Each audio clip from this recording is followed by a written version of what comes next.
Buenas noches. Ahora vamos a ver parte de la unidad 4 que hace referencia a las interrupciones del microcontrolador. Veremos una introducción de las interrupciones que tiene un PIC 16F, cómo se las gestiona y algunos ejercicios, ¿no?, de cómo hacer uso de ellas en el caso de una aplicación más real y práctica. ¿Qué es una interrupción?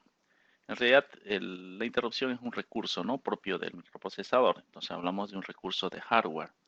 Esta interrupción es un recurso que permite que el programa,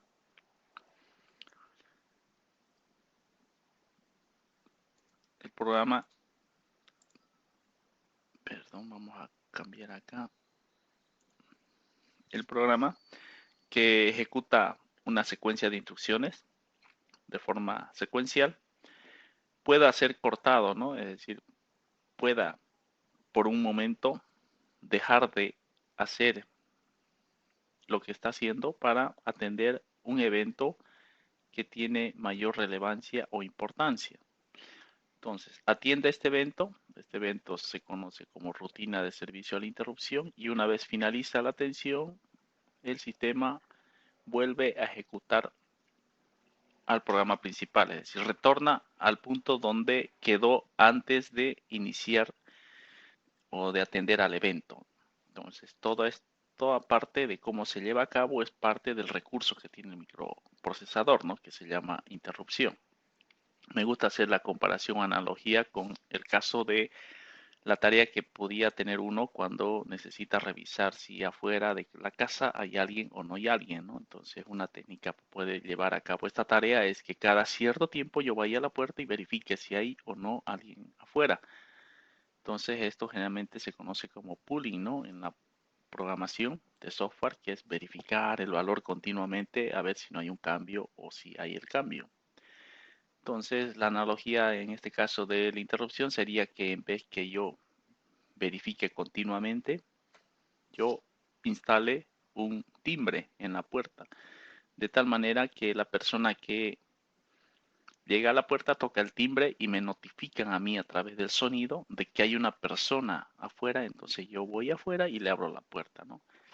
Entonces, esta es una comparación muy real de cómo opera la interrupción. Tengo interrupción utilizando un timbre que me dice que hay una persona afuera. Y tengo el pooling, o sea, sin la interrupción, donde yo tengo que continuamente verificar en la puerta si hay o no hay alguien.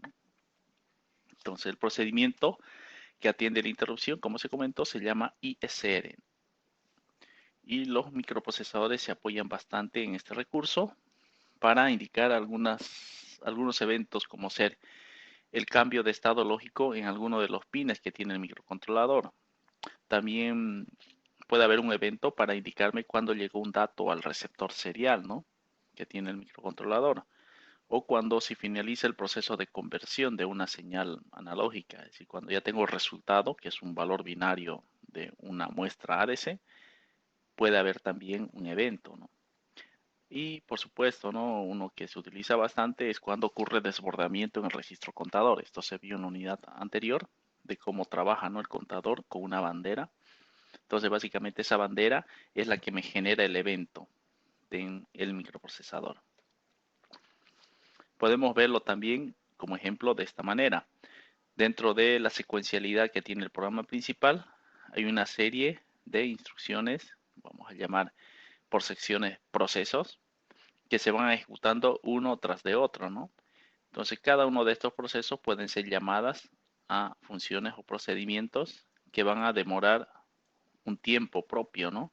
Cada uno demora un tiempo diferente, algunos demoran más tiempo, otros menos, pero el punto es que si yo tengo un proceso 4, voy a llamar este proceso amarillo, y es un proceso que tiene que atender a una alarma, porque es un monitoreo de alarma, entonces el hecho de que sea una alarma significa que ni bien ocurra la alarma, debería atenderse, ¿no?, al evento.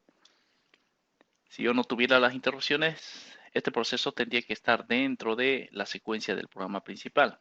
Entonces, en el peor de los casos, puede ocurrir que justo la alarma se dé cuando el programa principal está dentro del proceso 1.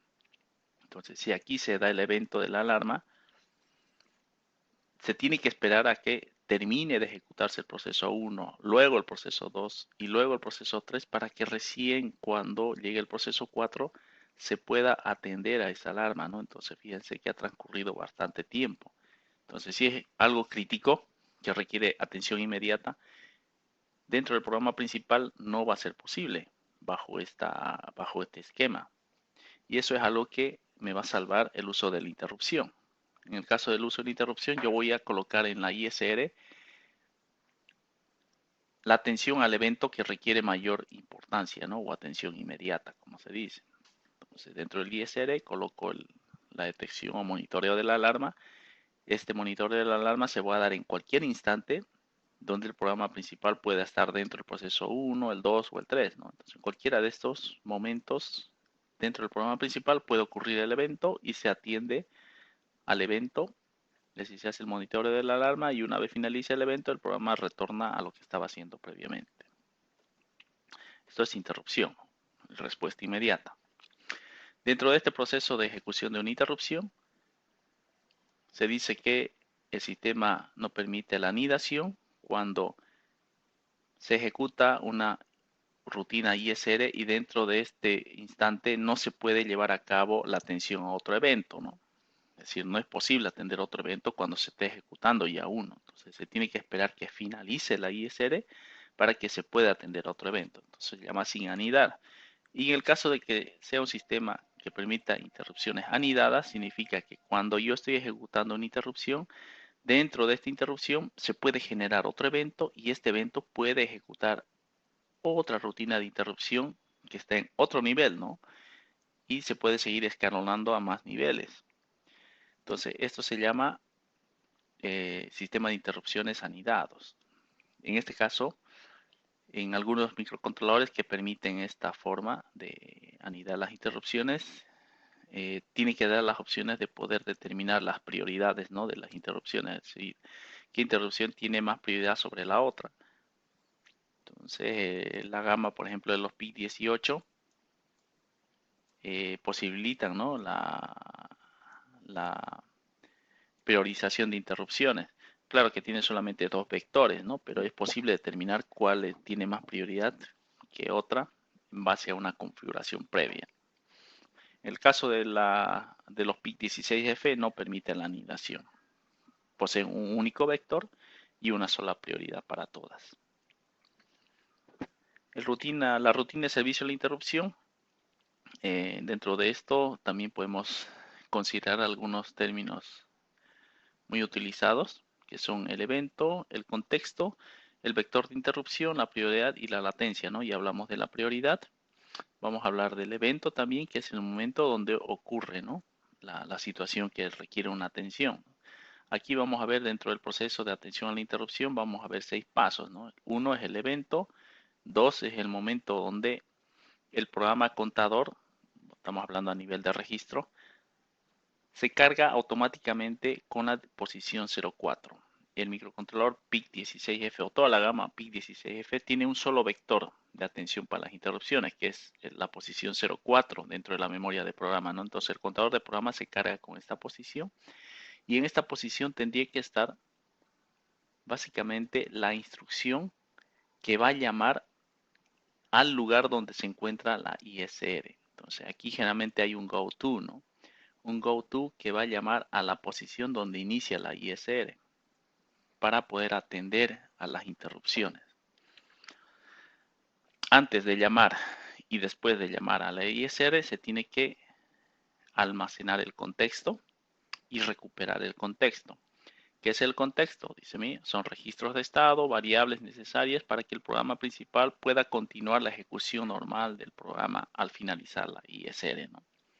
Entonces, se requiere que se guarde algunas variables o registros de estado para garantizar que cuando finalice la ISR el programa pueda realizar lo que estaba haciendo previamente.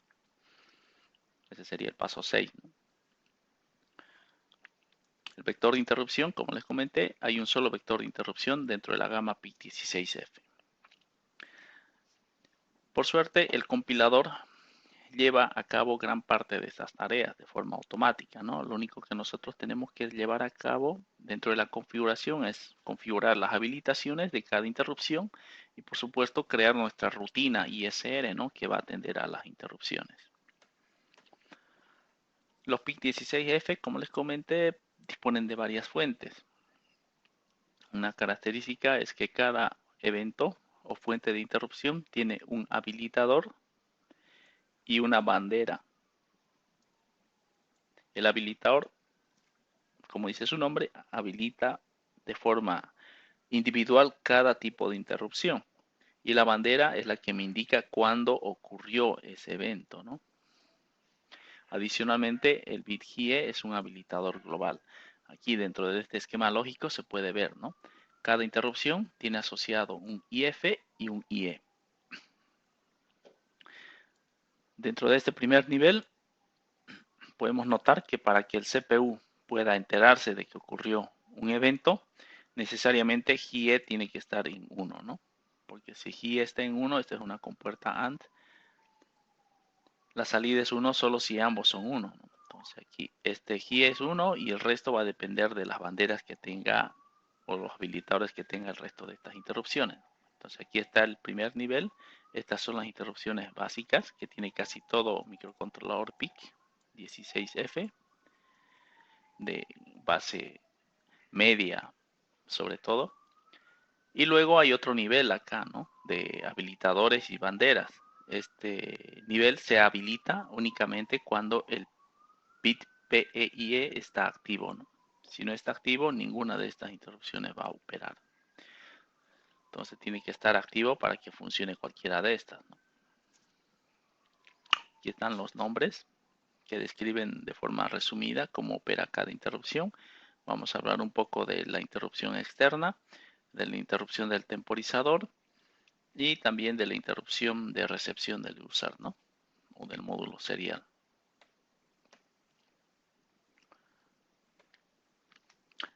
Aquí podemos ver los registros SFR, ¿no? Este es el registro más básico, donde tengo el GIE, el PEIE y las banderas correspondientes y habilitadores correspondientes a la interrupción del temporizador, interrupción externa, la interrupción por cambio de estado en el puerto. Y aquí estarían el resto, ¿no? Para que este resto de interrupciones opere, necesariamente tiene que estar habilitado el bit PEIE. ¿Qué pasa con las banderas? Como las banderas indican cuándo se dio la ocurrencia de un evento, una vez se atiende al evento, muchas de estas banderas deben ser limpiadas, es decir, colocarse en cero para que no ocurra una reentrada. Pero en algunos casos, estas banderas se limpian de forma automática, ¿no?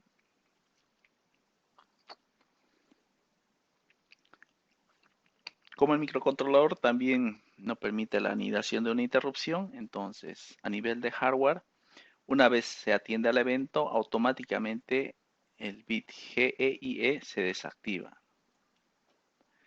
Y cuando termina de atenderse el evento, se restablece el valor de GEIE, ¿no? Esto garantiza de que no se pueda atender otra interrupción mientras ya se está trabajando en una.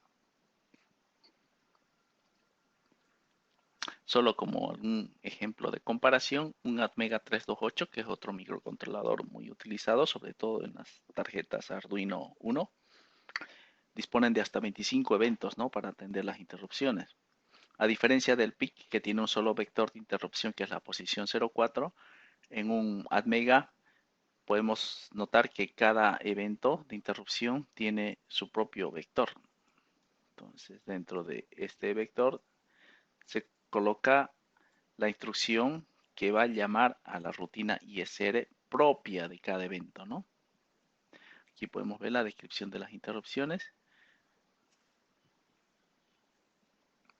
Dentro de las interrupciones externas vamos a hablar de dos tipos de interrupciones, ¿no? En realidad todas estas son, sobre todo, actúan cuando hay un cambio en el nivel lógico de una entrada externa, ¿no? Pero hablamos de dos tipos porque en el caso de una interrupción para un pin específico se llama interrupción externa. Este cambio o transición se atiende de forma individual, ¿no? y tienen mayor flexibilidad en determinar qué tipo de transición ocurrió, si es ascendente o descendente. Y vamos a hablar también de interrupciones en el puerto. Cuando hablamos de interrupciones en el puerto, hacemos referencia a todos los pines asociados a ese puerto, ¿no? Si cualquiera de esos pines cambia de nivel, entonces ocurre el evento, ¿no? Por eso dice, los cambios de estado se asocian a todo un puerto. Por ejemplo, una interrupción externa en un pin muy conocida es la interrupción INF, ¿no? INF me permite configurar para que la transición a detectarse en el cambio sea positiva o sea negativa, como este caso de acá, ¿no? Entonces, a través del pin RB0 se detecta la interrupción y a través del bit INF se indica la ocurrencia del evento.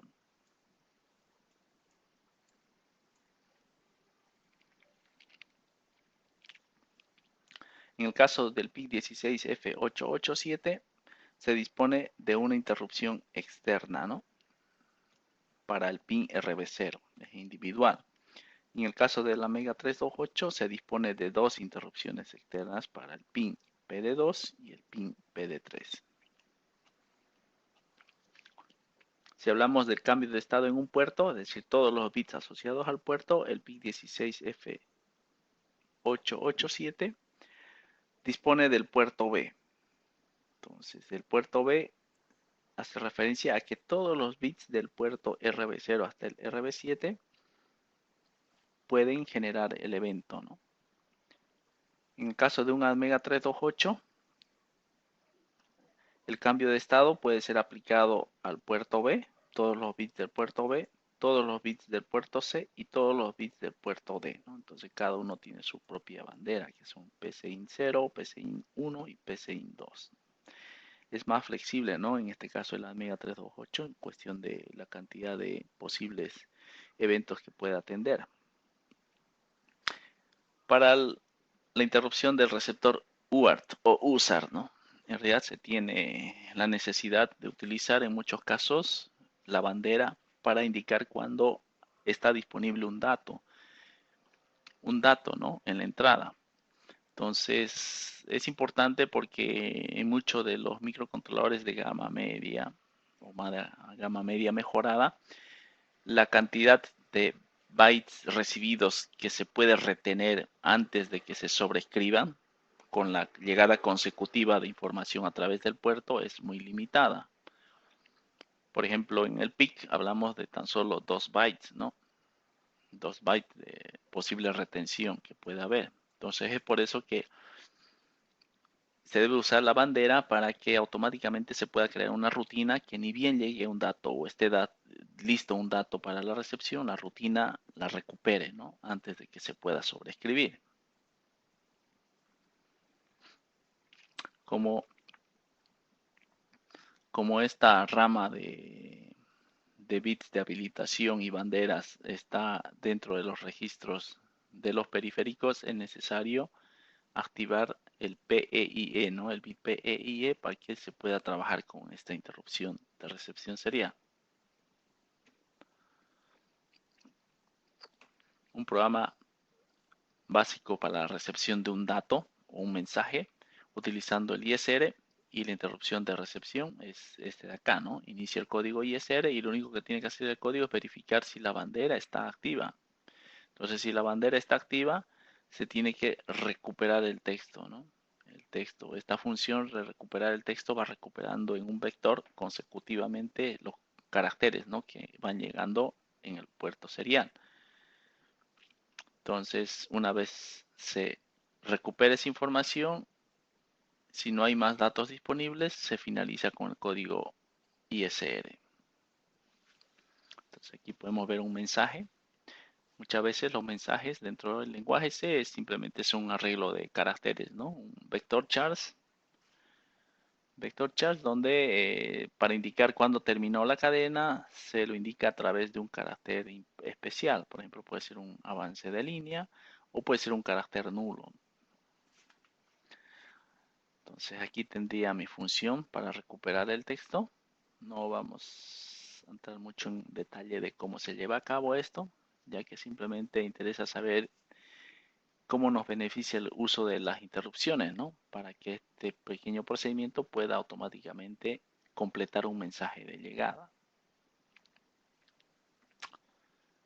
Gestión de las interrupciones.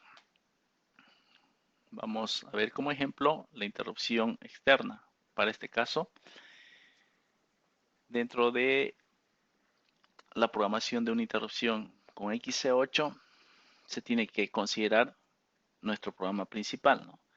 En el programa principal se configuran los habilitadores. Entonces, como voy a hacer uso de la interrupción externa, activo INE. Y por ende, si voy a utilizar cualquier interrupción, tiene que estar también activo el bit de habilitación global, ¿no? Una vez activada o configurada las interrupciones, tengo que crear mi rutina de servicio a la interrupción, que es esto de acá. Y dentro de la rutina de servicio de interrupción, como hay un único vector, tengo que verificar cuál es la bandera que se activó, ¿no? Si la bandera es INF, esto me va a dar por condición verdadera, por lo tanto se va a empezar a ejecutar este código de acá. Y dentro de este código se limpia la bandera como paso 1, se cambia de nivel la variable letState y se hace que el puerto de salida R0 tenga el nivel lógico de la variable letState, ¿no? Entonces, estas tres secciones en esencia es lo que se tendría que colocar dentro del programa principal para dar atención a las interrupciones. Vamos a limpiar eso antes de... ¿Qué consideraciones tengo que tomar en cuenta con el uso de las interrupciones? Evitar el uso de sentencias de control que puedan ocasionar bucles continuos. Sí o sí, ¿no? No es prudente que dentro de la interrupción se demore bastante tiempo, peor si hay bucles continuos, ¿no? O un loop indefinido. Porque si bien el recurso me permite que se corte el programa principal para atender un evento y una rutina ISR de mayor importancia, la idea no es que el sistema se quede mucho tiempo en la atención de ese vector de interrupciones. ¿Por qué? Porque el programa principal también sigue una secuencia, ¿no? Entonces, el programa principal no debería cortarse por mucho tiempo. Entonces, eso es lo que me dice esta primera recomendación, ¿no? Evitar usar bucles continuos porque estos pueden provocar retardos excesivos dentro de la ISR. Bueno, acá lo dice lo mismo, ¿no? No hacer uso de retardos o esperas prolongadas dentro de la ISR. No llamar a procedimientos que puedan bloquear el programa. Esto va más o menos con la primera, ¿no? Llamar a procedimientos que puedan bloquear el programa, es decir, un procedimiento que dependa mucho del valor que tenga una entrada externa, se puede complicar, ¿no? Porque si ese valor de la entrada externa no llega a cumplir una condición, entonces el programa podría bloquearse en ese punto. También dice considerar los tiempos de latencia para la atención de interrupciones. En unos casos muy críticos se tendría que ver, ¿no?, que esos retardos no excedan algunas limitaciones. En el caso de los módulos temporizadores, como se comentó, se apoyan bastante en la interrupción. Gracias a eso podemos hacer algunos tipos de tareas como ser configurar un temporizador para una unidad de tiempo base. En realidad, esta es la manera en cómo vamos a trabajar nuestro código de aquí en adelante.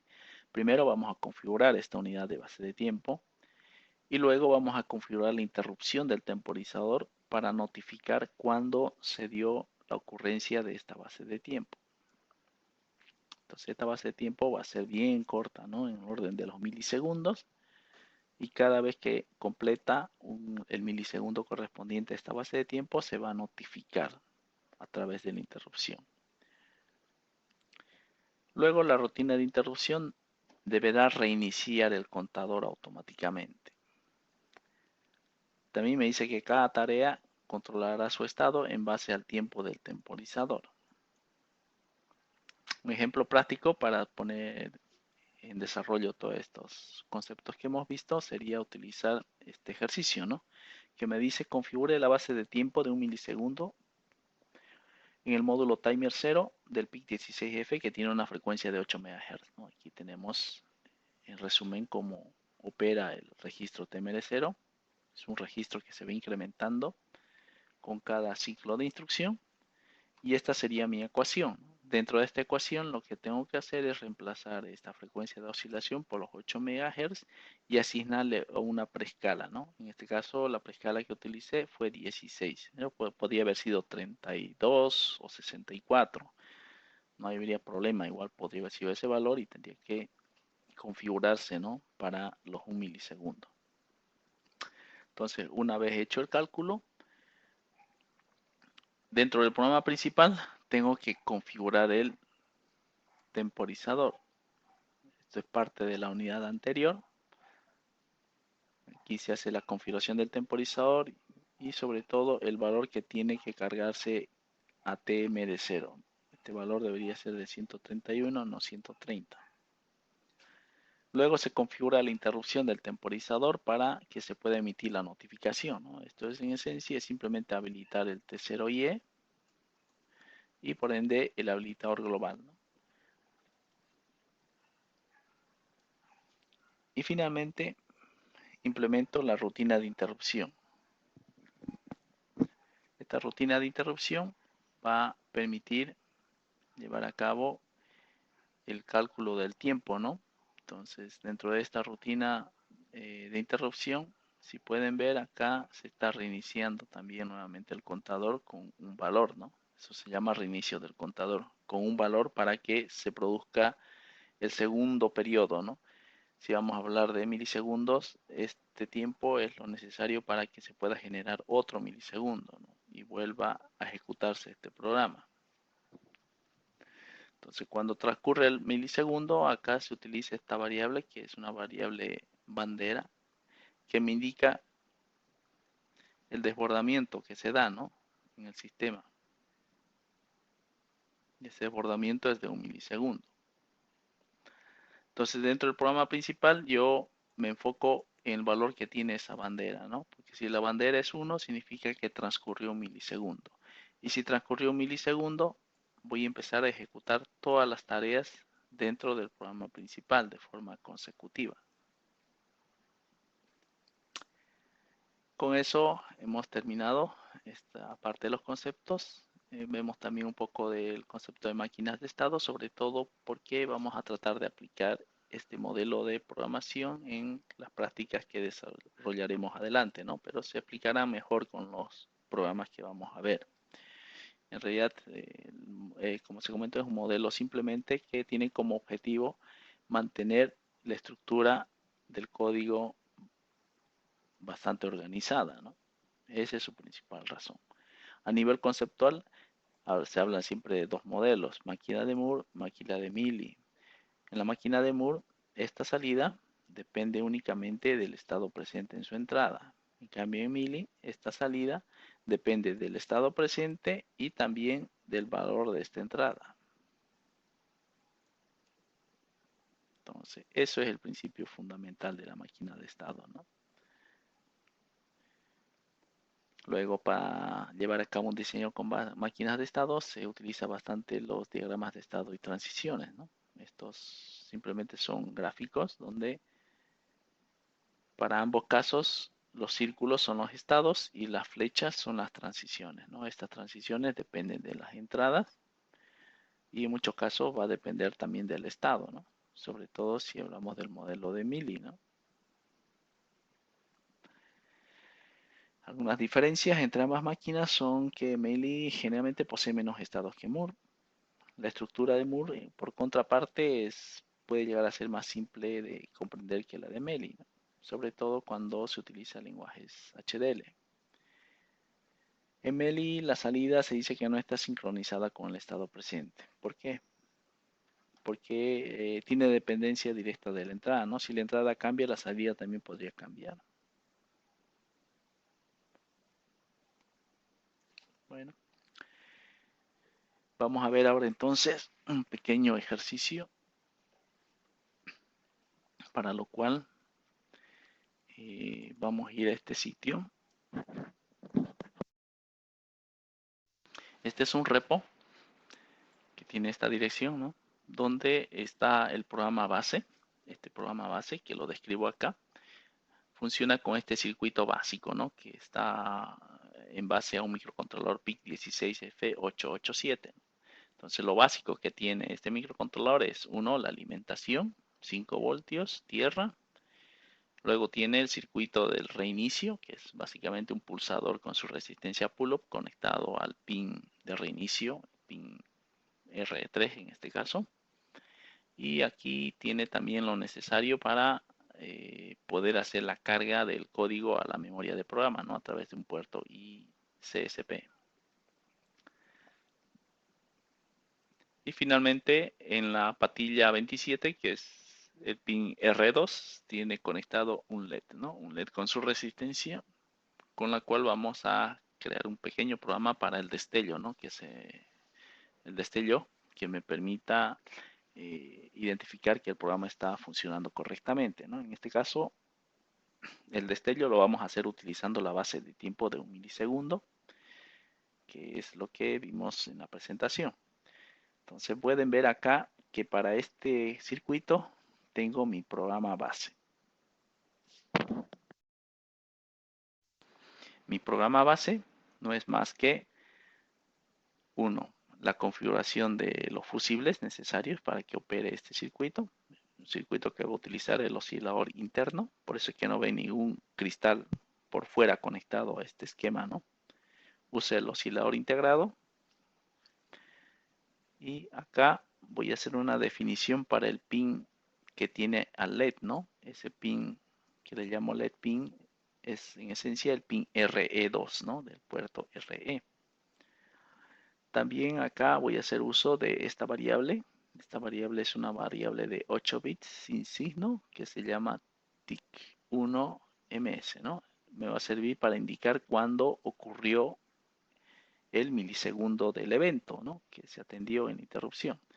Es del tipo volátil, ¿no? Por recomendación, si una variable global está sujeta a modificaciones dentro de una interrupción, es mejor declararla como volátil, ¿no? Y acá implemento la rutina de interrupción ISR. Fíjense que la rutina de interrupción verifica la bandera para saber si esto se debe al desbordamiento. Reinicia esta bandera, reinicia el contador para una nueva secuencia y activa la bandera TIC1ms, indicando que transcurrió el milisegundo. El programa principal. ¿Qué tiene el programa principal? Es netamente configuración. Aquí se hace la configuración para que el oscilador interno trabaje a 8 MHz. Con 8 MHz yo tengo un ciclo de instrucción de 0,5 microsegundos. También desactiva todos los pines analógicos. Aquí configura el pin RE2 para que esté como salida porque tiene conectado el LED, ¿no? Este LED está conectado al RE2. Esta opción, como decía, es opcional, me permite activar la resistencia pull-up dentro del puerto B, que en este caso no se está haciendo uso, ¿no? Entonces lo puedo obviar o lo puedo dejar así nomás. Y acá es donde llevo a cabo la configuración del temporizador. Entonces asigno la preescala al temporizador. O sea, coloco en modo temporizador, asigno la preescala al temporizador y finalmente determino un valor de preescala. En este caso seleccioné la preescala 1.16, ¿no? 1.16 y finalmente coloco aquí el valor del registro que ha sido calculado para generar el milisegundo. Activo las banderas, perdón, limpio la bandera, activo la interrupción y activo la interrupción global y me preparo para que el sistema ya pueda atender, ¿no?, a las interrupciones a través del vector, pero a través de la rutina de servicio de la interrupción, que en este caso se llama ISR. Entonces tengo while, dentro de while, esto es la secuencialidad de mi programa, todo lo que está acá adentro, ¿no? Y lo único que hay que está acá adentro es uno, verificar si la bandera está activa, ¿no? Esta bandera va a estar activa cada milisegundo. Si está activo, aquí desactivo la bandera y ejecuto la tarea tasklet. Entonces, esta tarea en teoría se va a ejecutar cada milisegundo. Entonces, ¿cómo funcionaría el procedimiento tasklet? Que lo tengo aquí, tasklet. Utiliza un contador. Este contador es un contador de 16 bits y es del tipo static, porque me interesa que este contador retenga su valor cada vez que se lo llama o se llama al procedimiento tasklet, ¿no? Entonces va a retener este valor. Si bien la primera vez se inicializa en 0, las posteriores veces donde se llame a este procedimiento tasklet, los valores del contador se van a mantener, ¿no? No se van a perder. Entonces, en base al valor que tenga este contador, que va incrementándose con cada tarea, es que yo voy a determinar si el pin se activa o no. Y por lo que veo acá, el pin LED, es decir, el LED se va a activar cada vez que el contador supere a los 999 milisegundos, donde también se reinicia el contador, ¿no? Entonces, cada vez que el contador se reinicia en 0, el pin se coloca en 1. Pero no termina ahí. Hay otra condicionante acá que me dice que si el contador está en valor 200, el pin se pone en 0. ¿De dónde saco este valor 200? En realidad es parte, ¿no?, de repetición de un milisegundo. Cuando pongo 200 estoy hablando de 200 milisegundos. Si el contador es igual a 200 milisegundos, entonces el LED pin se pone en 0. ¿Qué es lo que consigo con esto? Que el destello no tenga un ciclo de trabajo del 50%, es decir, dentro de un segundo que debe destellar este LED, tan solo se va a quedar encendido por 200 milisegundos y 800 milisegundos va a estar apagado, ¿no? Entonces lo vamos a ver como una pulsación de 200 milisegundos nomás. Entonces para probar este circuito voy a copiar este código. Copiado este código voy a abrir MPLAB X, perdón, vamos a cortar acá, MPLAB X o MPLAB X.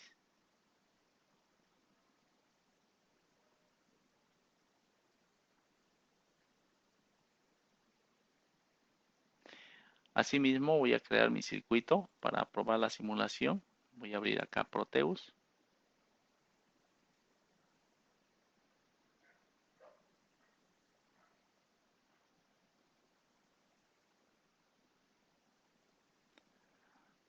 Ahora sí, este sería mi primer circuito. Pueden ver ahí. Dentro de Proteus se asume que las líneas de alimentación ya están conectadas, ¿no? Entonces aquí tengo el pulsador de reinicio con su resistencia pull-up y aquí tengo mi LED que está conectado al pin RE2, ¿no?, con su resistencia. Entonces aquí vamos a hacer pruebas del programa. Vamos a MPLAB X. Vamos a crear un proyecto nuevo.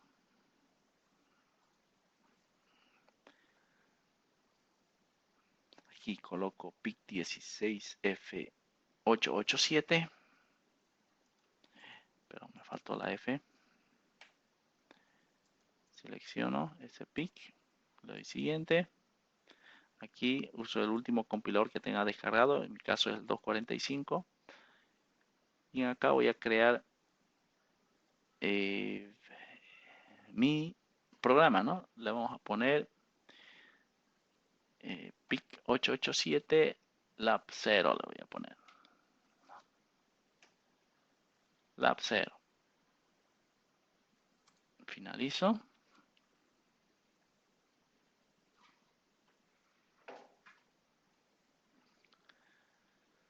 Entonces se crea mi proyecto.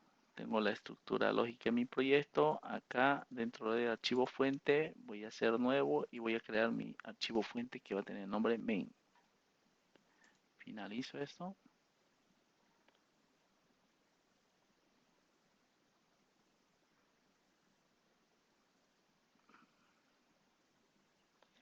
Bien, y dentro de main borramos esto de acá. Voy a pegar este código, ¿no? El código que tengo en la presentación, que va a ser mi código base. Copio al portapapeles y acá lo pego. Pegar. Entonces, si todo está bien, directamente esto lo puedo compilar y listo, ya he compilado el programa.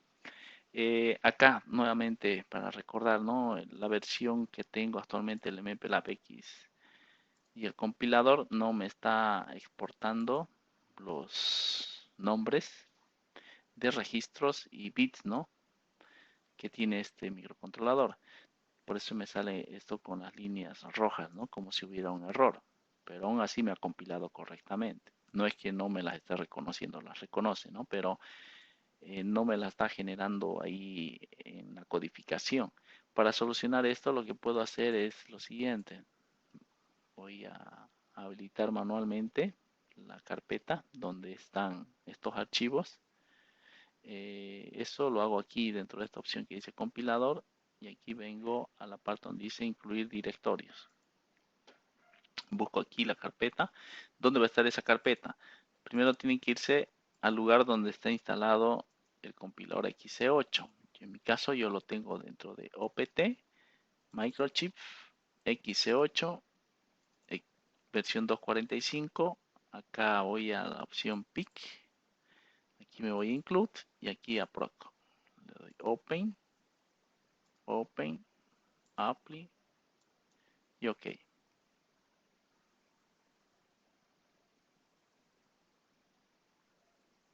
Y ven, ahora sí, miren cómo resaltan, ¿no? Cada uno de los nombres y los bits, ¿no? Volvemos a compilar. Y para hacer la prueba del circuito, voy a copiar este archivo generado, es el archivo X, tiene que copiar con toda la extensión .x, ¿no? Hasta aquí. Copio, me voy al circuito que está en Proteus.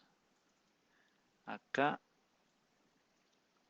vamos a pegar este código, le doy OK y pruebo la simulación. Ahí pueden ver, ¿no? Cómo el LED se queda solamente activo 200 milisegundos del un segundo que corresponde, ¿no? Esto puede ser fácilmente modificado recompilando este programa, ¿no? Entonces lo único que tengo que irme es a TaskSelect.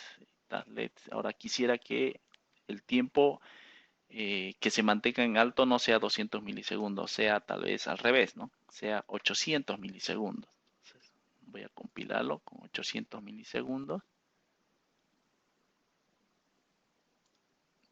Y ahora va a cambiar mi secuencia, ¿no? Fíjense, está más tiempo encendido que apagado, ¿no? Yo puedo cambiar también la frecuencia, en este caso tal vez no quiero que sea un milisegundo, quiero que sea ya más de un milisegundo o tal vez menos de un milisegundo. Entonces ahí ya tendría que cambiar el periodo acá, ¿no? Esta variable de contador maneja el periodo. Si es mayor a 999 milisegundos, automáticamente se reinicia. Entonces aquí yo lo podría cambiar si es mayor a, no sé, 1999 o 2999. Entonces aquí controlo el periodo y con este de acá, con esta condición de acá, controlo el tiempo que va a estar activa la señal. Entonces vamos a dejar esto ahí como estaba. Guardamos. Compilamos. Volvemos a probar acá nuestro código. Y ya está. Solo 200 milisegundos. Con eso estamos bien. Cierro esto. Retornando a mi programa principal. La ventaja que vamos a tener de aquí en adelante es que si bien vamos a utilizar esto como programa base, en función del ejercicio que vayamos a realizar, vamos a ir aumentando las entradas o configuración de módulos correspondientes, ¿no? Para solucionar el ejemplo, ¿no? Pero en todos los casos, vamos a copiar este código inicial base y lo vamos a pegar en los posteriores ejercicios que vayamos a desarrollar. Lo interesante es que de esta manera vamos a tener más organizado el código. En esencia, mi programa principal está llevando a cabo únicamente esta tarea, ¿no? Y esto lo está realizando cada milisegundo. ¿Cuál es la tarea? Es el tasklet, ¿no? Porque esto solo limpia la bandera. Esta bandera se activa dentro de la interrupción cuando ocurre un milisegundo y luego se desactiva cuando se atiende, ¿no?, a esa interrupción. Se desactiva y finalmente se ejecuta task LED. Entonces aquí en adelante vamos a ir colocando el resto de procedimientos o funciones que se van a ejecutar, ¿no? Pero siempre va a estar el task LED, porque también me ayuda a determinar que mi circuito al menos está operando de manera funcional a través del destello, es donde yo identifico esa acción. Muy bien, eso sería todo por hoy y estamos listos para la siguiente práctica que vamos a realizar. Gracias.